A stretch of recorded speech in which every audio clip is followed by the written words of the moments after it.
اعوذ باللہ من الشیطان الرجیم، بسم اللہ الرحمن الرحیم، والصلاة والسلام علی رسولہ الکریم۔ السلام علیکم ورحمۃ اللہ وبرکاتہ۔ آج ہم 14واں پارہ پڑھیں گے انشاءاللہ، اور اس میں سورۃ الحجر اور سورۃ النحل ہمارا موضوع ہوں گی۔ دونوں صورتیں مکی ہیں اور دونوں صورتوں میں وہی نظریاتی مباحث ہیں جو ہم پچھلی 2 صورتوں میں پڑھ چکے ہیں،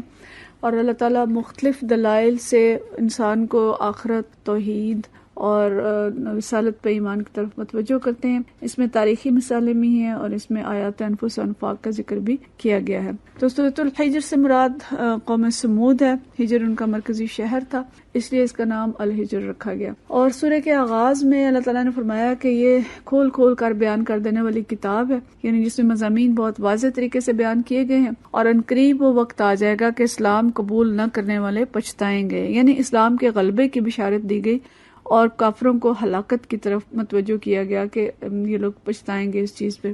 اور شروع میں اللہ تعالیٰ نے کفار کا یہ قول نقل کیا ہے کہ وہ رسول اللہ صلی اللہ علیہ وسلم کو دیوانہ کہتے تھے، تو اللہ تعالیٰ نے فرمایا کہ یہ اللہ تعالیٰ کا کلام ہے اور ہم نے یہ ذکر نازل کیا ہے، ہم خود اس کے نگہبان ہیں۔ گویا قرآن مجید کی حفاظت کی ذمہ داری اللہ تعالیٰ نے خود لی ہے۔ قرآن پاک میں نہ کوئی کمی بیشی ہو سکتی ہے، نہ کوئی طاقت اسے کبھی محو کر سکتی ہے۔ تو قرآن پاک کی حفاظت کی ذمہ داری تو اللہ تعالیٰ نے لی، ہماری ذمہ داری کیا ہے؟ اس پہ ہم نے سوچنا ہے کہ ہم نے اس کا حق ادا کرنا ہے اور اس کو اپنی ذات اور اپنے گھرانے اور اس کے ساتھ دنیا میں نافذ کرنے کے لیے جدوجہد کرنی ہے۔ اگلی آیات میں اللہ تعالیٰ نے فرمایا کہ اللہ تعالیٰ نے زمین اور آسمان کو خوبصورت انداز میں مزین کیا ہے اور شیاطین کی خباستوں سے اس کو محفوظ کر دی ہے۔ پھر زمین میں جو اللہ نے اسباب معیشت فراہم کیے ہیں اور رزق ان کا تذکرہ کر کے اللہ تعالیٰ نے فرمایا کہ انسان کو عارضی طور پہ اللہ تعالیٰ دنیا میں کسی چیز کا وارث بناتا ہے اور انسان سمجھتا ہے کہ بس وہ اس کا دائمی مالک ہے، حالانکہ اللہ خود ہر چیز کا وارث ہے۔ یہ ایک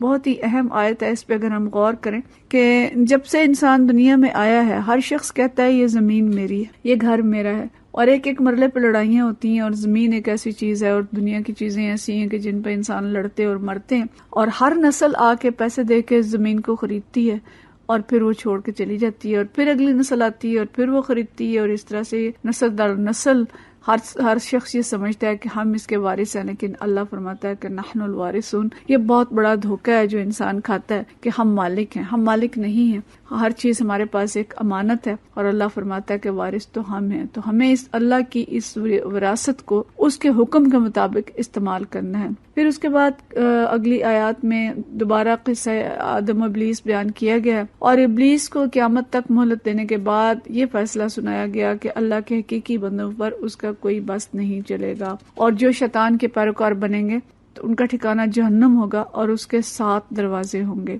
تو جہنم کے 7 دروازے گویا اس کے وہ 7 مختلف طبقے ہیں جس میں مختلف گناہ کرنے والے لوگ داخل ہوں گے، اور سب سے نچلا طبقہ جو ہوگا وہ منافقین کے لیے ہوگا۔ تو جہنم سے بچنا اور جہنم کے بارے میں علم حاصل کرنا اور اللہ کی پناہ لینا کہ شیطان اثر انداز نہ ہو سکے۔ پھر اللہ تعالیٰ نے سابقہ تاریخی واقعات کی طرف متوجہ کیا ہے جو ہم پچھلی صورتوں میں پڑھ چکے ہیں۔ حضرت ابراہیم اور لوط علیہ السلام کا جس طرح ذکر پیچھے تھا اسی طرح یہاں پہ ہے، اور اس کے ساتھ حضرت شعیب علیہ السلام کی قوم جو اصحاب الایکہ جنہیں کہا گیا، اور اسی کے ساتھ اصحاب الحجر ان کا ذکر ہے، اور ان کی پر جو عذاب بھیجا گیا اس کی طرف اشارہ کر کے اللہ تعالیٰ نے متنبع کیا ہے اور چوکنا رہنے کا حکم دیا ہے۔ پھر نبی کریم صلی اللہ علیہ وسلم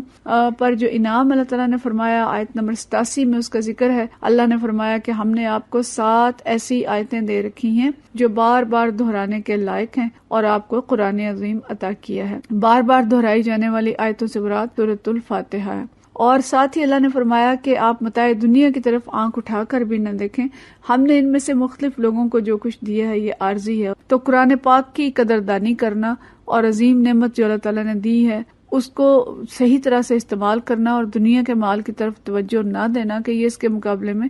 ہیچ ہے۔ دنیا کی دولت قبر تک بھی نہیں جائے گی، اور قرآن پاک اگر ہم نے صحیح اس کو پڑھا ہوگا اور اس کا حق ادا کیا ہوگا تو یہ قبر میں بھی ہمارا منس ہوگا، اور اس کے بعد آخرت تک درجات کو بلند کرنے والا ہوگا۔ اور قرآن ہی وہ چیز ہے کہ جو قوموں کو اٹھانے والی اور انسانوں کو سربلند کرنے والی اور ان کو اندر تک بدلنے والی چیز ہے۔ اس لیے اس سے تعلق جوڑنا اور اس خزانے کو سمجھنا، اور پچھلی صورت میں جو میں کہا تھا کہ اس پہ جشن مناؤ اور خوشیاں مناؤ، اس کی طرف توجہ دینا۔ سورہ فاتحہ جو ہے دراصل اللہ کے دامن سے وابستہ ہونے والی صورت ہے، اور اس کا ہم حق ادا کریں تو ہم اللہ سے ہمیشہ کے لیے جڑے رہ سکتے ہیں۔ پھر آگے سورۃ النحل ہے، نحل سے مراد شہد کی مکھی ہے، اور اس کے بارے میں تذکرہ ہے، اس کا نام اسی مکھی کے اوپر رکھ دیا گیا۔ شروع میں اللہ تعالیٰ نے یہ فرمایا کہ اللہ رب العالمین نے کفار کی حرکتوں کا نوٹس لیتے ہوئے اللہ کا فیصلہ آ گیا ہے، مطلب یہ ہے کہ اللہ نے اب ان کو رسوا کرنے کا فیصلہ کر لیا ہے۔ اور ہجرت کا ذکر ہے کہ ہجرت دراصل اسلام کی سربلندی اور اہل ایمان کے غلبے کا باب ہے۔ اس کے ساتھ ہی فرمایا کہ لوگوں کو آگاہ کر دو کہ میرے سوا تمہارا کوئی معبود نہیں، لہٰذا تم مجھ ہی سے ڈرو۔ یعنی ہماری زندگی کے جو رویے ہیں کہ ہم دوسروں کے ڈر سے اللہ کی اطاعت چھوڑ دیتے ہیں، تو توجہ دلائی گئی کہ اللہ سے ڈرو اور اللہ کے ڈر سے نافرمانی اور دوسروں کی اطاعت جو ہے وہ چھوڑ دو۔ بہت ہی خوبصورت صورت ہے یہ، اور بہت خوبصورت اس کے اندر بیان ہے جو اللہ تعالیٰ نے کیے ہیں۔ اللہ کی آیات جو یہاں پہ بیان کی گئی ہیں، ابتدا میں ہی اللہ نے مختلف جانوروں کا ذکر کیا ہے اور دعوت فکر دی ہے کہ ان جانوروں سے انسان دودھ، گوشت، کھال سب کچھ ان سے حاصل کرتا ہے، اور ان کے جو بال ہیں ان سے لباس اور خیمے بھی بنتے ہیں، وہ سواری کے لیے بھی استعمال ہوتے ہیں، اور ان کے ذریعے دنیا کا حسن اور جمال بھی قائم ہے۔ اور اللہ تعالیٰ ان جانوروں کا ذکر کرتے ہوئے یہ بھی کہتا ہے کہ اس کو بالخصوص بار برداری کے لیے استعمال کرتے ہیں، جو چوپائے اور خچر اور گھوڑے وغیرہ۔ اور ساتھ ہی اللہ نے فرما دیا کہ بہت سی چیزیں تمہارے لیے پیدا کرے گا جن کا تمہیں علم نہیں ہے۔ اس کا مطلب ہے کہ انسان نے آج اپنے لیے سواری اور بار برداری کے لیے جو کچھ ایجاد کیا ہے، یہ اس کی شاید پیش گوئی تھی، اور اللہ نے اپنی اسے قدرت کاملہ کا کرشمہ قرار دیا ہے۔ اور اس کے ساتھ ہی جو بات اللہ نے فرمائی کہ یہ ساری نعمتیں تو اللہ دیتا ہے، لیکن جس مالک نے اتنے انتظامات کیے ہیں، سیدھی راہ بتانا بھی اسی کی ذمہ داری ہے۔ وہ سواء السبیل اور قصد السبیل وہ بتاتا ہے، تو اس سیدھے راستے کا اس کا جو حق ہے اس کو بھی تسلیم کریں، اور صرف یہ نہ سوچیں کہ بس یہ دنیا کی زندگی جو ہے اس میں اللہ کا کام ہے کہ وہ ہمیں رزق دے اور اس سے دعائیں مانگیں۔ سیدھا راستہ بھی اس سے مانگنا اور اس کے بتائے ہوئے راستے پہ چلنا۔ پھر اللہ تعالیٰ نے اگلے رکوع میں پھلوں کا ذکر کیا ہے، اور سمندروں میں پائے جانے والی جو نعمتیں ہیں اور خوراک اور زیورات جس سے ہم نکالتے ہیں موتی وغیرہ، ان کی تفصیل بتائی گئی ہے۔ اور اس کے ساتھ ہی جو کہا کہ ستاروں کے ذریعے راستہ معلوم کرنے کی نعمت انسان کو حاصل ہے۔ تو اللہ تعالیٰ ان ساری مثالوں کے ذکر کے بعد پھر متوجہ کرتے ہیں کہ لوگ یہ ساری نعمتیں تو اللہ سے حاصل کرتے ہیں، لیکن اللہ کا شریک دوسروں کو بنا دیتے ہیں۔ آیت نمبر 18 میں اللہ تعالیٰ نے اپنی نعمتوں کو بیان فرمایا اور کہا کہ تم ان کو گننا چاہو تو گن نہیں سکتے۔ پھر موت کا ذکر ہے اور قبر کے سوال جواب کا ذکر آتا ہے کہ کس طرح سے فرشتے جب جان قبض کرتے ہیں تو کافروں کی کیفیت کیا ہوتی ہے اور مسلمانوں کی کیفیت کیا ہوتی ہے، اور قبر یعنی یا تو وہ جنت کے باغیچوں میں سے ایک باغیچہ ہوگی یا دوزخ کے گڑھوں میں سے ایک گڑھا ہوگی، اسی کا تذکرہ ہے یہاں پہ۔ اور اس کی تشریح میں علماء نے جو لکھا ہے کہ قبر کی کیفیت جو برے لوگ ہوں گے ان کی کیفیت تو اس طرح سے ہوگی جیسے قتل کے مجرم جس کی صبح پھانسی ہونے والی ہے اور اس کی رات جس طرح سے گزرتی ہے، کہ جس کیفیت میں یہ کیفیت منکرین کی ہوگی۔ اور جو لوگ جنت میں جانے والے ہوں گے ان کی کیفیت ایسی ہوگی کہ جیسے کوئی بہت اچھا کامیاب فرد ہے جس کو صبح کوئی ایوارڈ ملنے والا ہے، تو وہ رات جس طرح سے گزارے گا اس کی قبر جو ہوگی وہ اس طرح سے ہوگی۔ تو ہمیں اس کے لیے ابھی سے تیاری کرنی ہوگی۔ پھر نبی کریم صلی اللہ علیہ وسلم کو جو بہت تڑپ تھی کہ سب لوگ ایمان لے آئیں، تو اللہ تعالیٰ نے فرمایا کہ آپ چاہے ان کی ہدایت کے لیے کتنے حریص ہوں، لیکن اللہ تعالیٰ جسے ہدایت نہیں دینا چاہتا اس کی کوئی اور مدد نہیں کر سکتا، اور ظاہر ہے اللہ تعالیٰ ہر شخص کو ہدایت دیتا ہے جو ہدایت کا طالب ہو۔ اس کے بعد ہجرت کا ذکر ہے، اور ہجرت کرنے والوں کے لیے بشارت ہے۔ اللہ تعالیٰ نے ان کو بشارت دی کہ ان کے لیے اچھا ٹھکانہ اور اچھا انعام ہوگا۔ پھر آگے ذکر ہے کہ مشرکین مکہ فرشتوں کو اللہ کی بیٹیاں کہتے تھے، اپنے لیے بیٹے تجویز کرتے تھے، تو اس کا ذکر اللہ تعالیٰ نے کیا کہ خود ان کو بیٹیوں کی بشارت دی جائے تو ان کے چہرے پہ سیاہی چھا جاتی ہے، اور اللہ کے لیے یہ بیٹیاں تجویز کرتے ہیں۔ اور یہ ضمنی طور پہ اگر ہم دیکھیں تو ہمیں پتہ چلتا ہے کہ عورت کو جو عزت دی اسلام نہیں دی، اور اسلام آنے سے پہلے جو عورت کی کیفیت تھی کہ کس طرح سے خود اپنے باپ اس کو زمین میں دفنا دیتے تھے۔ پھر دودھ اور شہد کا ذکر کیا کہ اللہ تعالیٰ کس طرح سے گوبر اور خون کے درمیان سے ایک ایسی چیز انسان کے لیے فراہم کرتا ہے جو پاکیزہ ہے، شفاف ہے اور صحت بخش ہے، اور یہ اللہ تعالیٰ کی بہت بڑی نعمت ہے۔ پھر شہد کی مکھی کا تذکرہ کیا کہ کس طرح سے وہ ہر جانب سے پھلوں کا رس چوس کے اس سے خالص شہد تیار کرتی ہے، اور اس شہد میں انسانوں کے لیے شفا ہے اور غور و فکر کرنے والوں کے لیے اس میں نشانی ہے۔ اس کے بعد اللہ تعالیٰ نے خاندان کا ذکر کیا کہ اللہ تعالیٰ نے خاندان بنایا اور تمہارے لیے تمہاری جنس سے بیویاں بنائیں اور ان بیویوں سے پھر تمہیں بیٹے اور پوتے عطا کیے اور اچھی اچھی چیزیں تمہیں کھانے کو دیں. تو یہ بھی اللہ تعالیٰ کی ایک نشانی ہے. سورہ نساء میں بھی ہم نے پڑھا تھا کہ خاندان اللہ کی طرف سے آیا ہوا ایک ڈیوائن اور ایک ایسی چیز ہے جو آسمان سے نازل ہوئی ہے. تو یہاں بھی اللہ تعالیٰ نے اس کی طرف متوجہ کیا. اور پھر اس کے بعد قیامت کے دن کی گواہیوں کا ذکر ہے کہ ہر امت میں سے ایک گواہ کھڑا کیا جائے گا اور کافروں کو حجتیں پیش کرنے کا موقع نہیں دیا جائے گا اور نہ ہی انہیں کسی توبہ استغفار کا موقع ملے گا. اور پھر آخر میں نبی کریم صلی اللہ علیہ وسلم سب پہ گواہی دیں گے. اس کے بعد اگلی آیت جو سورۃ النحل کی آیت نمبر 95 ہے، بہت جامع آیت ہے اور اس کو جمعے کے خطبے میں پڑھا جاتا ہے. یہاں پہ اللہ تعالیٰ نے حکم دیا ہے، 3 چیزوں کا حکم دیا ہے اور 3 چیزوں سے منع کیا ہے. جن 3 چیزوں کا حکم دیا ہے اس میں عدل، احسان اور صلہ رحمی ہے، اور جن 3 چیزوں سے منع کیا ہے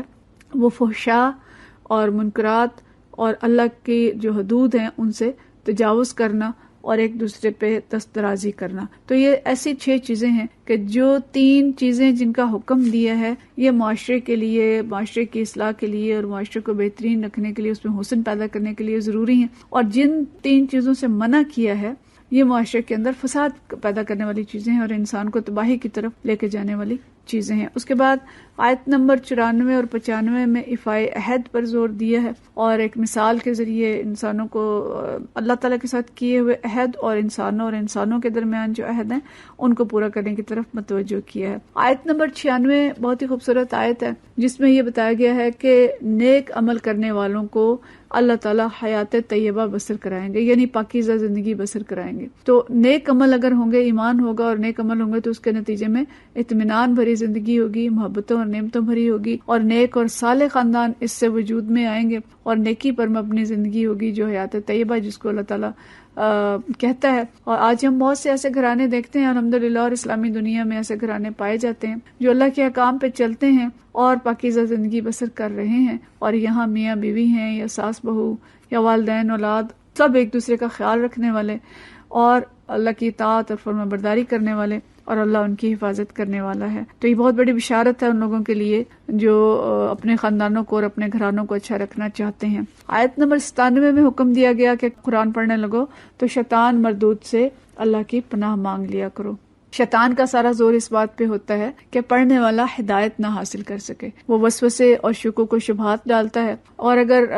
ایسا نہیں تو کم چیز پہ قناعت کرا دیتا ہے کہ بس صرف ثواب حاصل کر لو اور مردوں پہ پڑھ لو، اور جو چھوٹی چھوٹی چیزیں ہم اس سے دنیوی فوائد حاصل کرتے ہیں اس پہ انسان کو روک دیتا ہے. تو اصل چیز جو ہے وہ یہ کہ یہ قرآن پاک ہدایت کے لیے آیا ہے اور ہم اس کو ہدایت کے لیے کھولیں اور جاننے کے لیے کھولیں کہ اللہ نے اس میں کیا احکامات دیے ہیں. اگلی آیات میں ذکر ہے کہ مکہ میں اہل ایمان پر جو زمین تنگ کر دی گئی تھی اور انہیں ایذائیں پہنچائی جا رہی تھی، اور ایسی حالت میں اگر جان بچانے کی خاطر کوئی کلمہ کفر نکالنے پر مجبور ہو جائے تو اللہ تعالیٰ نے اس کو مؤاخذہ نہ کرنے کی بشارت سنائی ہے، بشرطے کہ دل جو ہے وہ ایمان پر مطمئن ہو اور صرف مجبوراً ایسا فکرہ نکالنے کی نوبت آ جائے. لیکن صحابہ کرام رضی اللہ عنہم اجمعین کی عمومی روش یہ تھی کہ وہ جان سے گزر گئے لیکن کلمہ کفر زبان پہ نہیں آنے دیا. ہمیں ایک صحابی حضرت خبیب کا واقعہ ملتا ہے کہ جنہیں مسلمہ کذاب نے اپنے علاقے میں پکڑ کر اور اپنی رسالت کا پہ قائل کرنا چاہا، لیکن انہوں نے اس کو تسلیم نہیں کیا تو ان کا ایک ایک عضو کاٹا گیا اور انہیں شہید کیا گیا، لیکن وہ آخر تک نبی کریم صلی اللہ علیہ وسلم کی ختم نبوت کی گواہی دیتے رہے اور شہید ہو گئے. کلمہ کفر جو ہے وہ زبان سے نہیں نکالا. اس کے بعد اللہ تعالیٰ ایک بستی کی مثال دیتا ہے کہ کوئی ایسی بستی تھی جسے اللہ نے اطاعت کا راستہ اختیار کرنے کے نتیجے میں امن اور رزق سے مالا مال کیا تھا، لیکن جب وہ بستی بغاوت پہ اتر آئی تو اللہ نے اسے بھوک، خوف اور بدامنی کے سپرد کر دیا. اور یہ ایک فارمولہ ہے جو اللہ تعالیٰ دیتا ہے. اس کلیے کے مطابق ہمیں بھی ڈرنا چاہیے، اور اس وقت پاکستان کے جو حالات ہیں اس کی بھی ہمیں تحقیق کرنی چاہیے کہ کہیں ایسا تو نہیں کہ ہم اللہ کے حکم کی نافرمانی کر رہے ہوں جس کی وجہ سے آج ہم پریشانیوں میں گرفتار ہیں. اسی طرح سورت کے آخر میں حضرت ابراہیم علیہ السلام کی تعریف کرتے ہوئے اللہ تعالیٰ نے فرمایا کہ وہ اپنی ذات میں ایک پوری امت تھے اور یکسو ہو کر اللہ کے مطیع فرمان بنے، تو اس کے نتیجے میں اللہ تعالیٰ نے انہیں بھلائیاں عطا فرمائی. پھر آخر میں جو دعوت دین کا کام کرنے والے لوگ ہیں انہیں ہدایات اللہ تعالیٰ نے دی کہ دعوت کا کام حکمت اور عمدہ نصیحت کے ساتھ کریں، اور اگر مخالفین کے ساتھ کسی بحث مباحثے کی نوبت آ جائے تو آسان طریقے سے حسن کلام اور حسن دلائل کے ساتھ ان کے ساتھ بحث کی جائے یہی نبی کریم صلی اللہ علیہ وسلم کا طریقہ تھا. اور پھر ظلم کا بدلہ لینے کے لیے مظلوم کو اجازت دی گئی، لیکن اتنا ہی جتنا کہ اس کے ساتھ ظلم ہوا ہے. آخری آیت میں نبی کریم صلی اللہ علیہ وسلم سے فرمایا گیا کہ صبر سے کام کیے جائیں، اور یہ صبر اللہ کی توفیق سے ہی ممکن ہے. ان لوگوں کی حرکات پہ رنج نہ کریں اور ان کی چال بازیوں پر تنگ نہ ہوں. اللہ ان لوگوں کے ساتھ ہے جو تقوی سے کام لیتے ہیں. تو یہ آج کی صورتیں تھیں. تو ہمارے اصول یہ بنتے ہیں کہ ہم نے قرآن پاک کا حق ادا کرنا ہے، اس کی قدر کرنی ہے، اور اسے اپنے ملک میں اور دنیا میں نافذ کرنے کی جدوجہد کرنی ہے. اپنی زندگیوں کو اللہ کے خوف پر استوار کرنا ہے، اللہ کی نعمتوں کا شکر ادا کرنا ہے، قبر کے سوال جواب کی تیاری کرنی ہے، عدل، احسان اور صلہ رحمی کرنا ہے، فحشاء منکرات سے بچنا ہے اور اللہ کی حدود کی پابندی کرنی ہے، وفائے عہد کرنا ہے، اور قرآن پاک پڑھنے سے پہلے تعوذ پڑھنا ہے، اور دعوت کا کام عمدہ طریقے سے کرنا ہے. وآخر دعوانا ان الحمد للہ رب العالمین.